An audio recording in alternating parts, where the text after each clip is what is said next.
You're listening to The Hour of the Time. I'm William Cooper. The 16th century saw the rise of a very powerful society, based upon a secret cult in the mountains of Afghanistan, the Roshaniya, or the Illuminated Ones.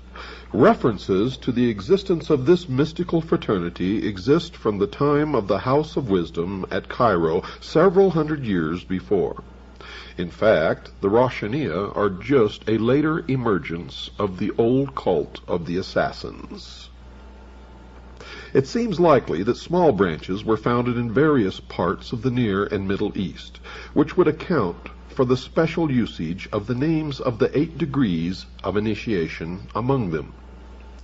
The earliest figure named in the history of the cult is one Bayezid Ansari of Afghanistan, whose family claimed descent from the Ansar, the helpers who assisted Muhammad after his flight from Mecca nearly 1400 years ago. As a reward for this service, he stated his ancestors had been granted initiation into the mysteries of the Ishmaelite religion, the secret inner training which dated from Abraham's rebuilding of the temple at Mecca, the mystical Haram, to the Assassins through the Roshaniya and into Europe via the Knights Templar. Bayezid's own father, however, was known to be as narrowly conventional as anyone in the country, and one account of the rapid rise of the sect has it that Bayezid, after a period of preparation for the normal priesthood, was converted to his strange doctrine by a missionary from the Ismailis, the sectarians holding a secret doctrine supposedly handed down in the family of the Prophet, who maintained hidden lodges throughout the world of Islam, and also claimed, after the Crusades, to have penetrated with their ideas even Spain, Germany, France, and parts of Britain. However this may be, the Illuminated Ones soon became more than a headache for the governors of Afghanistan, the Mughal rulers of India, and their Persian neighbors. Not far from Peshawar, which is now in the northwest of Pakistan, Bayezid set up a small school, where he carefully coached those who had been initiated by him in the knowledge of the supernatural that he claimed. A period of probation was expected from each candidate, during which he would go into periods of concealment or meditation, known as kilawat, or silence. During this time, he was to receive the illumination, which was emanated from the Supreme Being, who desired a class of perfect men and women to carry out the organization and direction of the world. Bayezid collected in this way, over a period of 3 years, about 50 staunch disciples, whom he had trained in obedience, and to whom, so we are told, he had shown a way whereby they could liberate their inner powers. Well, this meant that they were ready to follow his further instructions.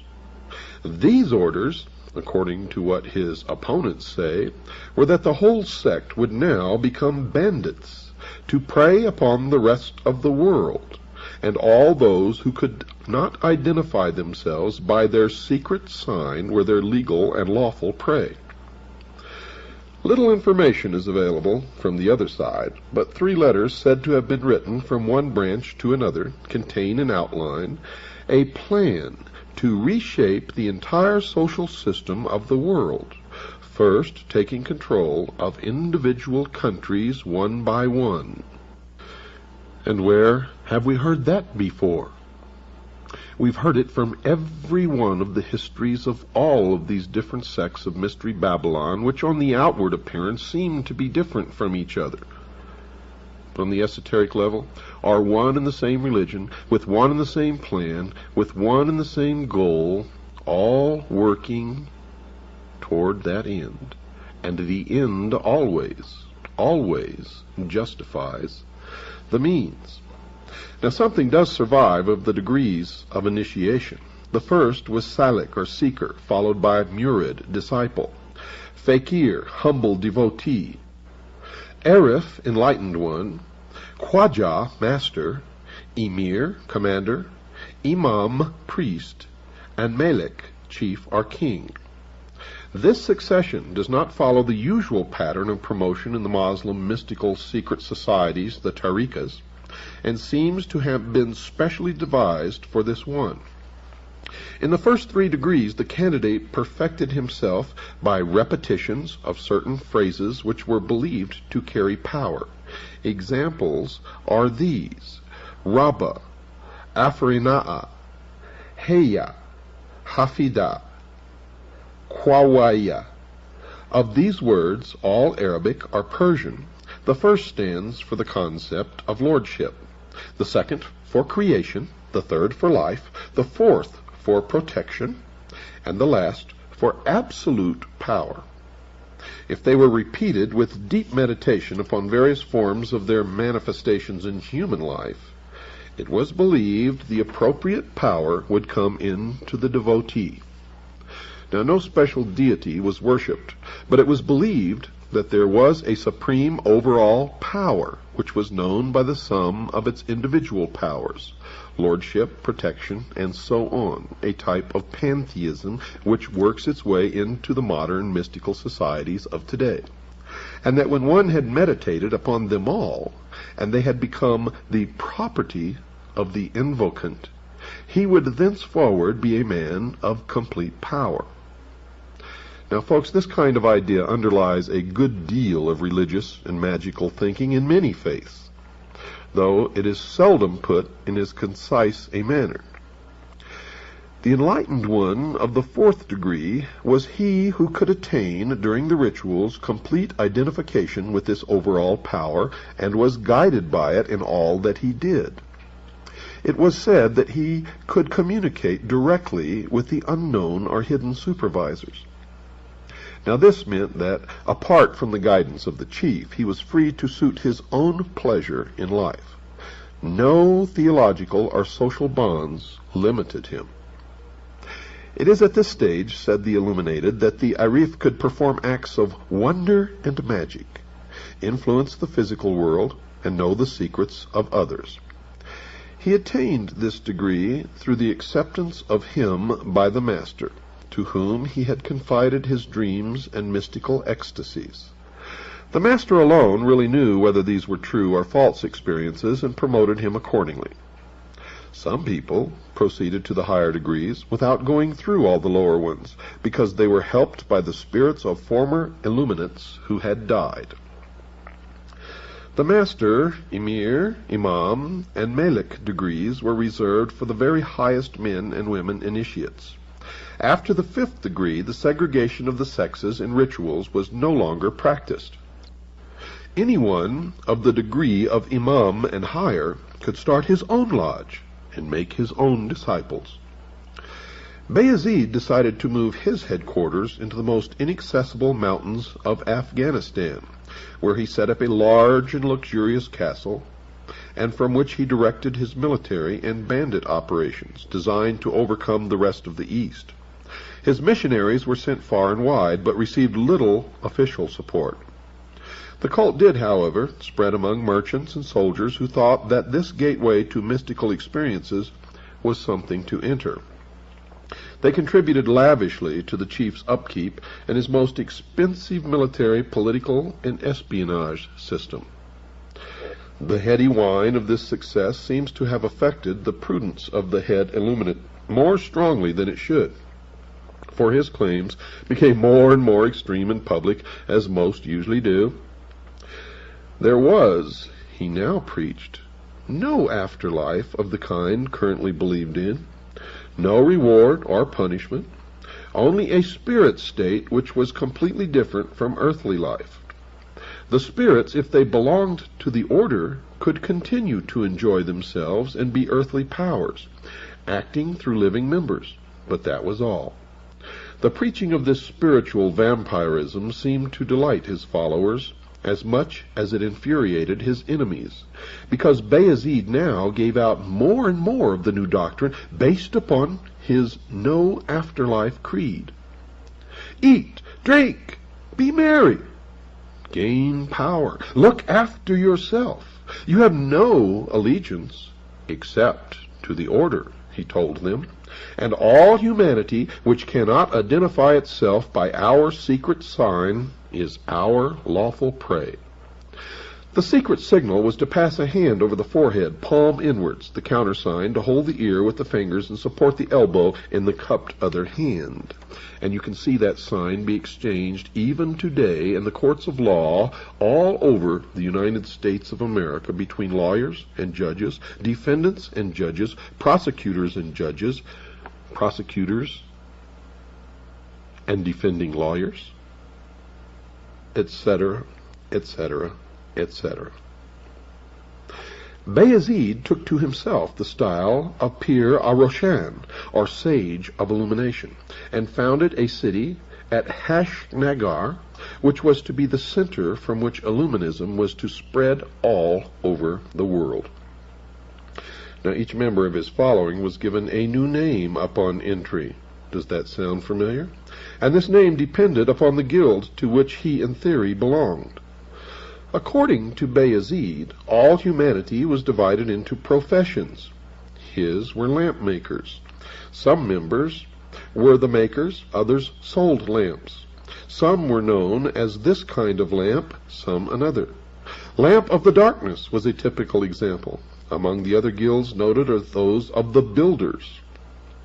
Does that sound familiar? Soldiers, merchants of various kinds, and scribes. They can be found today in organizations such as the American Medical Association or the American Bar Association, etc., etc.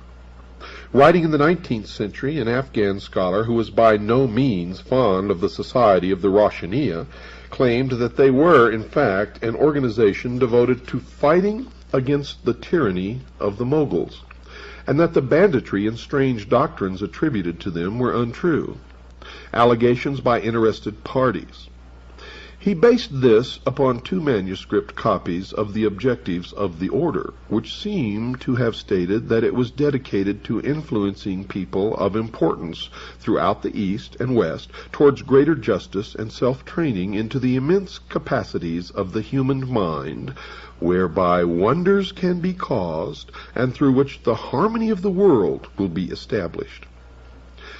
Now, these ideas are taken from those enshrined in our ancient literature and practices, as well as those of the Persians, many of whom followed the true illuminated path before the new message was revealed, they stated. In the end, the imperial Mogul decided that something must be done about the widespread power of the militant mystics of the Hindu Kush mountains. The governor of Kabul arrested Bayezid, clapped him in irons, and paraded him through the streets to show that here was no supernatural being. To give further point to the proceedings, his hair and beard were half shaved, but this governor, Moshin Khan, was under the ascendancy of his religious guide, one Sheikh Atari, who may even have been a secret adherent of the illuminated one, for the cult was spreading with rapidity. In any case, he told the governor that Bayezid was undoubtedly a man of great and holy attainments, and that considerable suffering would inevitably attend anyone who treated this man harshly. Bayezid was allowed to escape. The indignities to which he had been subjected kindled his illuminism still higher. Calling his numerous companions, he retired to tribal Tehra, where he set up a military and court atmosphere which is still remembered for its glamour, fervor, and mystery. India and Persia were to be overcome by force of arms, he announced. To that end, many more were to be enrolled into the ranks of the illuminated. Enthusiastic scenes throughout Afghanistan resulted from the proclamation, which was carried far and wide to the accompaniment of kettle drums and wild sword dances. And when he was ready, Bayezid, attended by his halqa, or circle of dervishes, led the campaign into the lush land of India. Intercepted by the Moshin Khan, whom he had earlier escaped, he was wounded, put to flight, and he eventually died as a result of this encounter. His son, Omar Ansari, proclaimed himself leader, and immediately ordered an attack upon the Pathan tribe of the Yusufzai, who had allied themselves with the Mughal. He was killed by the hillman, and his own son, quote, the servant of the one, unquote, took over the leadership. And by the middle of the 17th century, this youth had been killed defending his castle against a Mughal expeditionary force. His infant son escaped with some of his followers into Afghanistan proper, where the cult was restarted. The descendants of this Abdul Qidar, servant of the powerful, continued to rule the fanatics and to send their teachers far and wide. The creed eventually split into two divisions, the military and the religious. And nowadays it is only the followers of the latter who survive, still a secret cult which might, given the right conditions, have touched off a movement as important as that of the assassins. Now, 40 years after the last religio-military leader of the Afghan illuminated ones died, a society of the same name, the Illuminati, came into being in Germany, formed, it is said, by Adam Weishaupt. The young Jesuit priest, a professor of canon law at the Jesuit Ingolstadt University.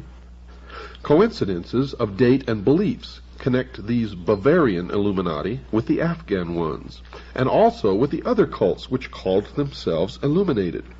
In actual fact, they are all the same.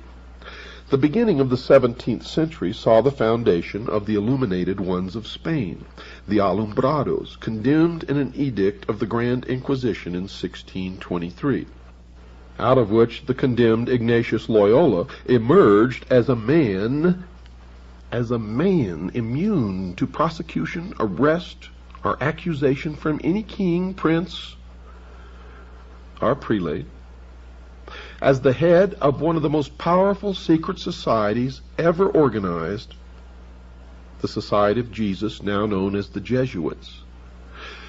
Ignatius Loyola had been the leader of the Alumbrados in Spain, and it was his sect, the illuminated ones, or the Alumbrados, which became the Society of Jesus. In 1654, the illuminated Guernets came into public notice in France. Now, documents still extant show several points of resemblance between the German and Central Asian Illuminists, points which are hard to account for on the grounds of pure coincidence, and yet which still might, one supposes, be nothing more than that.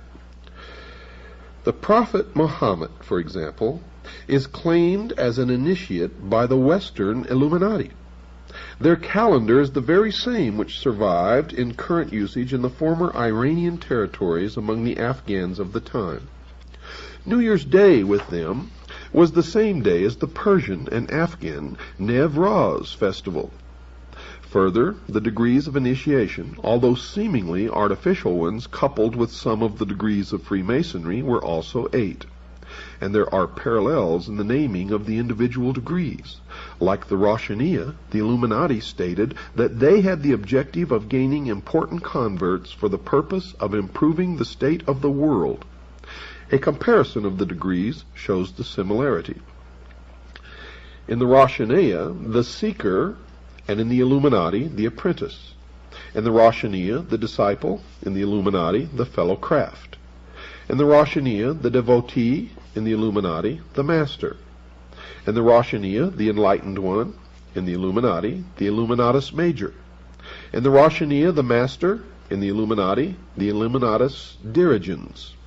In the Roshaniya, the commander or emir; and in the Illuminati, prince. In the Roshaniya, priest; in the Illuminati, priest. In the Roshaniya, king or chief. In the Illuminati, king. Now, the early stages of initiation were designed to admit people into the brotherhood, to test them for reliability, and possibly to train them for responsible tasks connected with the greater diffusion of knowledge. Even in higher degrees, it seems that tests are also applied. Those who were to become priests, for example, were taken to a secret place where a throne stood, with before it the choice of priestly or royal regalia. The aspirant had to make the choice. Those who opted for the symbols of worldly power were dismissed promptly, but candidates taking up the sacred vestments were saluted with the phrase, "Hail, O Holy One." The members of this degree were considered teachers in whose hands was the training of disciples. Priests identified themselves with a secret sign. Both hands crossed were placed flat upon the head. In shaking hands, the priest extended his palm with the thumb held vertically upwards. The countersign was a fist with the thumb enclosed within it. Princes were those who could influence events at a very high level, either in academic or political affairs. The room in which the initiation to this high and secret degree was celebrated was hung with red. The garments which the prince was to wear were red and white. Now these are, of course, the colors of the Ishmaelis as well. In the ritual, the candidate is presented as a slave and states that he wants to liberate society from tyranny. The sign of the degree was the extending of both arms. As the countersign, before taking the hand of another, the prince gripped both his elbows. In 1786, a raid upon the house of an influential lawyer, Zwack, revealed secret papers connected with the order. And it is through those that many of the inner workings of the organization became known. Men were to be influenced through their women folk, and a large-scale plan for initiating women members was at an advanced stage of development. It has been widely claimed and touted that many of the charges which were made against the German Illuminati were false, and that the possession of instructions, for instance, on forging seals, was due to the fact that the lawyer Zwack had a collection devoted to that subject, as a matter of legal interest to him. It is also said that the project of enrolling women and young girls had in actual fact been taken from the aims of a very different society, the Mopses. While this matter still remains open, however, one may as well examine some of the documents which are stated to have belonged to the society. Zwack had written in his own hand a document describing the manufacture of a strong box which would blow up if it were tampered with. He also had a collection of impressions of the seals of several hundred important persons, and the already mentioned data on how to forge or substitute them. These, he stated in a letter of protest, were a part of the exhibits of his criminological collection. The famous memorandum detailing the plan to win over women to the cause comes from papers seized at the home of Baron Bassus, one of the members. The document states that women are the best means of influencing men. They should be enrolled, and into their minds put a hope that they might themselves in time be released from the tyranny of public opinion. Another letter asks how young women can be influenced, since their mothers would not consent to their being placed under the Illuminati for instruction. 5 women were suggested by one member as a start. They were 4 stepdaughters of one of the Illuminati, who were to be placed in the care of the wife of yet another illuminated one.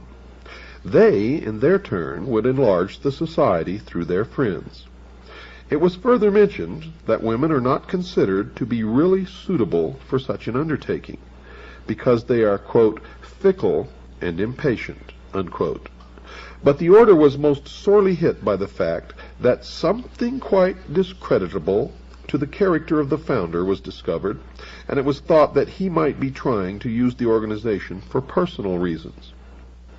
Now, the establishment version goes something like this. Weishaupt, upon the suppression of the order, refused a pension which he was offered after he had been dismissed from his professorial chair. He attributed his downfall to the machinations of the Jesuits, whom he hated, and who had opposed him, as he was not of their number, whereas they considered the university post which he held to be a long-standing prerogative of their own. And nothing could be farther from the truth, for Adam Weishaupt was himself a Jesuit priest, holding a professorial chair at a Jesuit university. Now he and Zwack were both banished, and little is heard of them thereafter, although there are rumors that they carried on the society respectively in Saxe-Coburg in the Netherlands. Another incident that you will not hear in establishment accounts is the story of the messenger riding from one Bavarian Illuminati lodge to another, who was literally struck by lightning, divine intervention if you will, struck dead from his horse, in his pouch carrying the papers of a secret plan to take over individual nations and ultimately the world, were put into the hands of the Bavarian government. And many of the portions of these papers are almost word for word what later became known as the protocols of the wise men. Illuminism had spread to France, however, some years before its suppression in Germany. Influential personages were members, many drawn from the ranks of the important Freemasons of Paris. As in the case of the German branch, it was soon alleged that they pursued terrible aims and practiced frightful orgies. An extract from a French book of the 1790s, La Secte des Illuminés, will give a fair idea of this. The huge chateau of Ermenonville near Paris was one of the chief lodges of the illuminated. It belonged to the Marquis of Girardin, who protected Rousseau and later gave him a tomb on his estate. Saint-Germain, the notable impostor, presided over it. He claimed to be 1,000 years old and to be able to make gold. He was said to be immortal, but strangely died in 1784.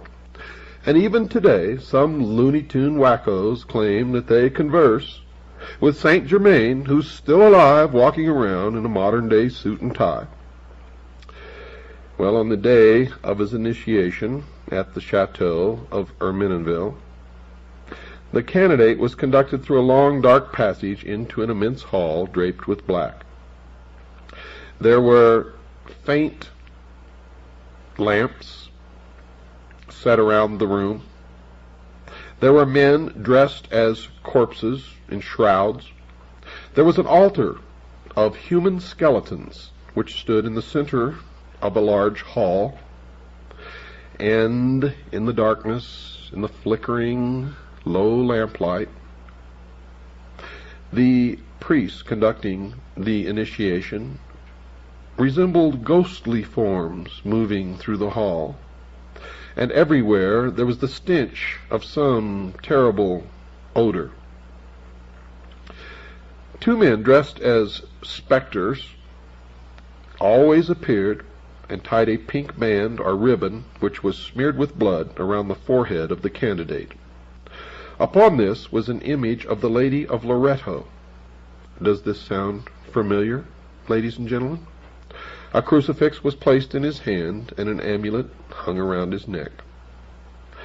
He was asked to remove his clothes, and if he showed any hesitancy, his clothes were removed for him and laid upon a funeral pyre. Crosses of blood were smeared upon his body, and then his genitalia were tied with a ribbon or with string. Then frightening figures, covered with blood, and mumbling strange incantations, approached and threw themselves down in prayer. After a long period of time, weeping, crying, wailing broke out as if a herd, a plethora of mourners were bereaved upon the death of their closest and deepest love. The funeral pyre burned brighter and brighter. All of the clothes of the initiate were consumed. And from behind or near this fire, one of the priests emerged almost as if he had taken form from the smoke of the pyre itself. And the 5 figures went into convulsions, and loud wailing and screaming took place. And then came the voice of someone concealed behind a curtain. These oaths which the candidate had to repeat.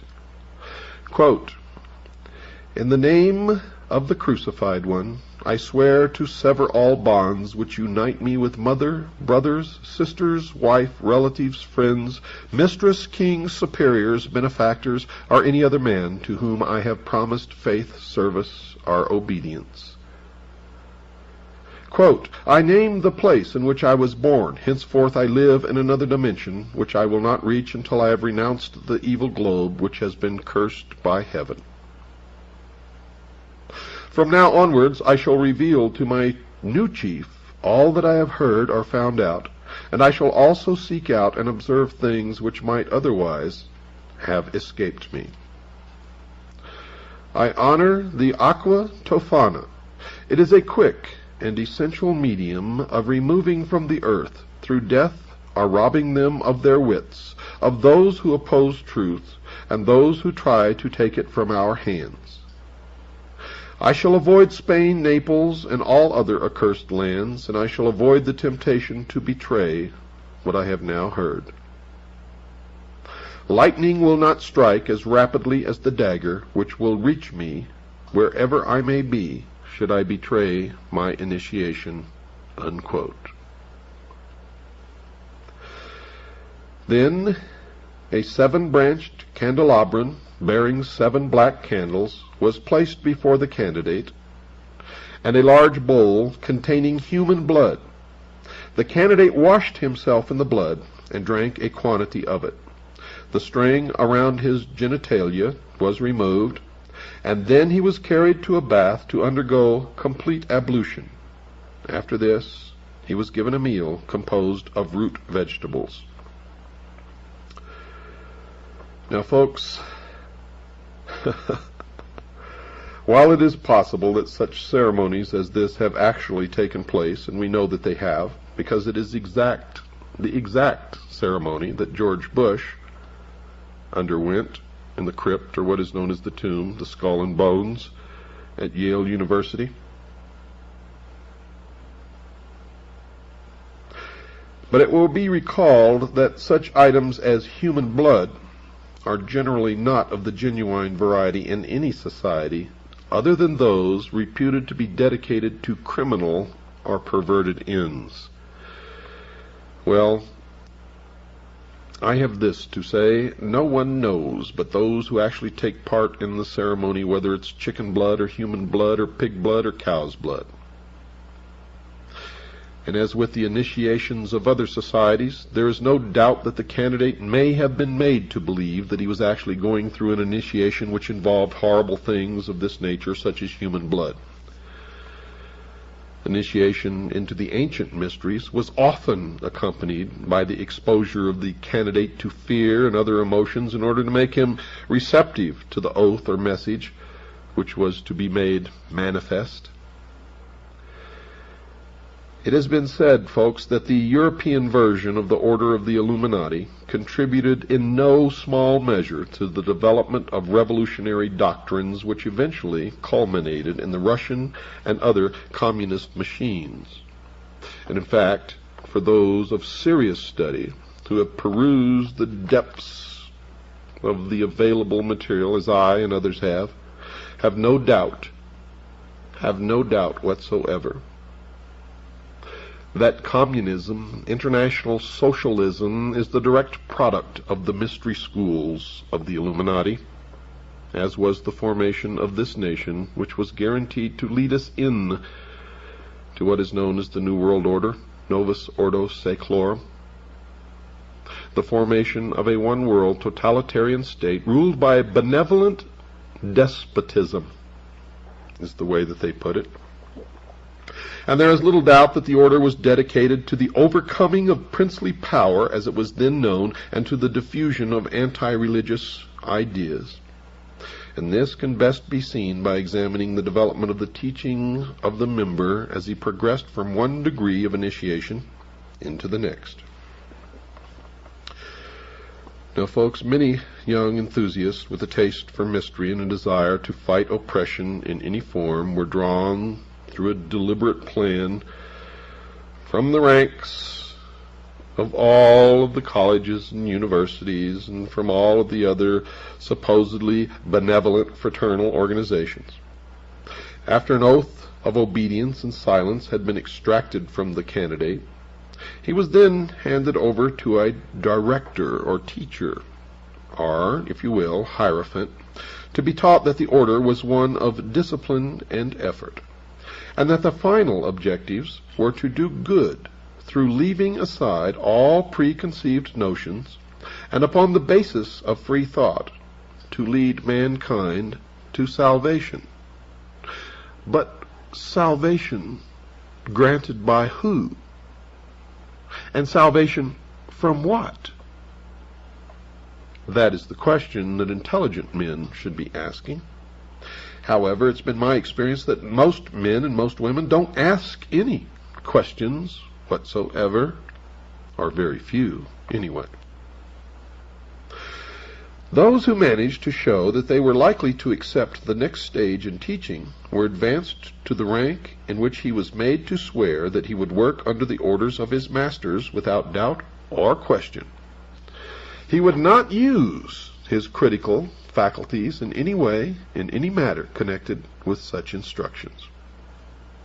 Now, in the lower ranks are the nursery for all you Blue Lodge Master Masons out there who think you know so much and are nothing more than the greatest group of followers ever conceived and let loose upon humanity. Yes, in the nursery, the member was very much in the dark as to the way in which the order was run and how it should accomplish its design of freeing the world. As he progressed, however, he found that a part of his service to the society was to gain financial and social power, and to place them at the disposal of the group. Indeed, he was expected to be a diligent Mason, and to try to gain control over Freemason funds. It was not until the 10th rite of promotion had been completed that the member was given, with the grade of priest, certain definite knowledge. And now today, in the order known as the Scottish Rite, this information is not given until the candidate actually reaches the 30th degree, according to the actual writings of the man who was the Grand Commander of all Freemasonry of the world and of the Scottish Rite of Freemasonry in the United States, Mr. Pike, General Pike. Well, this knowledge included the fact that the Illuminati were proposing to destroy princes and prelates throughout the world, and were to remove forever the feeling of local nationality from the minds of men. Another goal was to destroy all existing religions. The ways in which this was to be done involved infiltrating high positions in education, administration of government, the military, and, of course, the press. The very highest degrees showed that the rationalism and materialism of the thinkers who developed it were determined to stamp out all belief in religion, God, in any faith in a deity. The initiate was told were human inventions, and they had no meaning whatsoever.